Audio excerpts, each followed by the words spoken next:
ფოთში არჩევნები მშვიდ ვითარებაში დარღვევების გარეშე მიმდინარეობს. საკრებულოს და მერის არჩევნებში ფოთში 4 პოლიტიკური პარტია და მერობის 1 კანდიდატი მონაწილეობს. ფოთის ნომერ 70 საოლქოს არჩევნო კომისიის ინფორმაციით კენჭისყრა ყველა უბანზე ელექტრონული ტექნოლოგიის გამოყენებით მიმდინარეობს. საარჩევნო უბნებზე დილიდან საკუთარ პოზიციას აფიქსირებენ ამომრჩევლები თეა აბსარიძე ფოთიდან.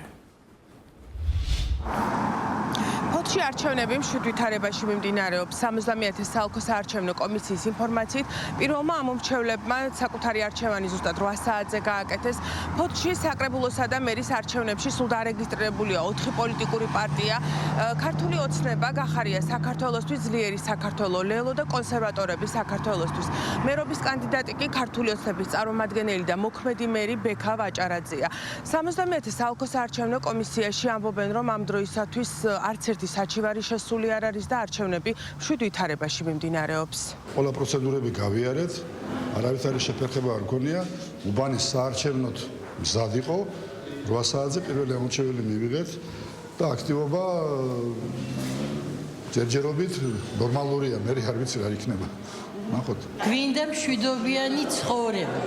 კარგი ჯანმრთელობა და რა ვიცი ყველაფერი რაც კარგი იქნება საქართველოს ჩვენ პატარა ლამას რომ ისე იყოს და ჩვენ ადრე იმიტომ მოვედი რომ მინდოდა ჩემი ხმა დამეფიქსირები. 6 საათსა და 45 წუთზე ყველა უბანი გაიხსნა, შედგა კორუმი, უკვე ნელ-ნელა დაიწყო პროცესი იმისი რომ უბანი შეუდგეს ფუნქციონირებას, უკვე 8 საათზე მოვიდა პირველი ამორჩევლები.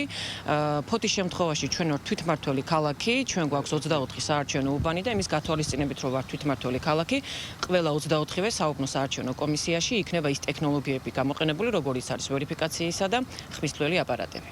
ფოთში სულ რეგისტრირებულია 40,511 ამომრჩეველი, ფუნქციონირებს სულ 24 საარჩევნო უბანი.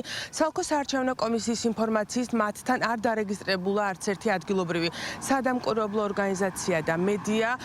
რაც შეეხება უბნებზე არჩევნების პროცესი, იგი ყველა უბანში ელექტრონული ტექნოლოგიების გამოყენებით მიმდინარეობს. ეს იყო თეა აბსარიძე ფოთიდან.